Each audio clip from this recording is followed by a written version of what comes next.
ہر شخص کو آپ راضی نہیں رکھ سکتے، یہ کام چمچے اور منافق لوگ ہی کر سکتے ہیں۔ باضمیر سچے اور بااصول لوگوں سے اکثر لوگ ناراض اور ناخوش ہوتے ہیں۔ اگر آپ کے ساتھ ناانصافی اور زیادتی کی حد ہو جائے تو صرف اتنا سوچ کر خاموش ہو جانا کہ جو ذات اوپر بیٹھی ہے وہ بہت بے نیاز ہے۔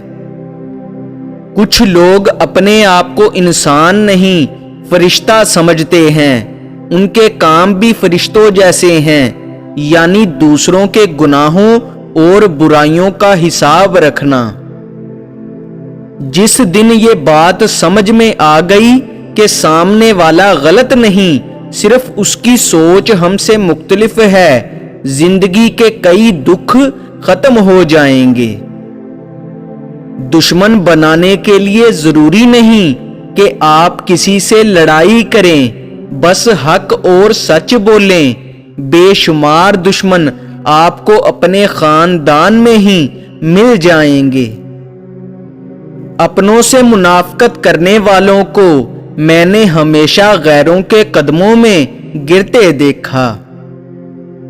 جو زیادتی یہ سوچ کر کی جاتی ہے کہ کوئی میرا کیا بگاڑ لے گا، تو پھر ایسے معاملات اللہ کے دربار میں بڑی جلدی پہنچ جاتے ہیں۔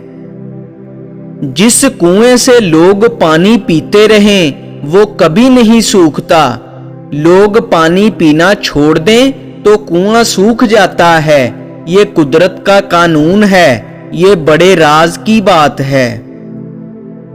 موسیٰ علیہ السلام نے جس راستے سے دریا پار کیا، فرعون اسی راستے پر غرق ہوا۔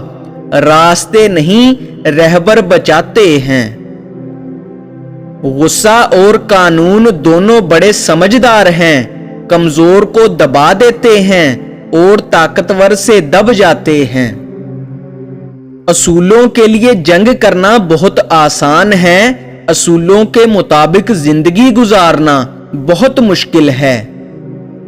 انسان غیروں سے ملی عزت اور اپنوں سے ملی ذلت کبھی نہیں بھولتا۔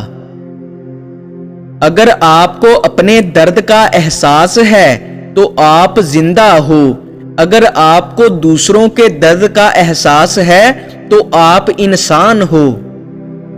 اپنی نیکی چھپانا آپ کی سوچ کا امتحان ہے اور دوسروں کے گناہ چھپانا آپ کے کردار کا امتحان ہے۔ لوگ آپ پر رعب اور دبدبہ چلائیں گے کیونکہ وہ جانتے ہیں آپ نہیں لڑیں گے۔ لوگ آپ کو اپنے مطلب کے مطابق استعمال کریں گے کیونکہ خاموش انسان عام طور پر ایک اچھا انسان ہوتا ہے۔ لوگ آپ سے دوستی نہیں کریں گے کیونکہ ان کے لیے آپ کو سمجھنا اور جاننا مشکل ہے۔ لوگ آپ کو ایک متکبر شخص سمجھیں گے۔ لوگ سوچیں گے کہ آپ ایک شرمیلے انسان ہیں۔ کبھی کبھی اچھا لگتا ہے سب جان کر انجان بننا، چپ رہ کر سامنے والے کی چالاکیاں دیکھنا کہ وہ ہمیں بیوقوف بنانے کے لیے کہاں تک جا سکتے ہیں۔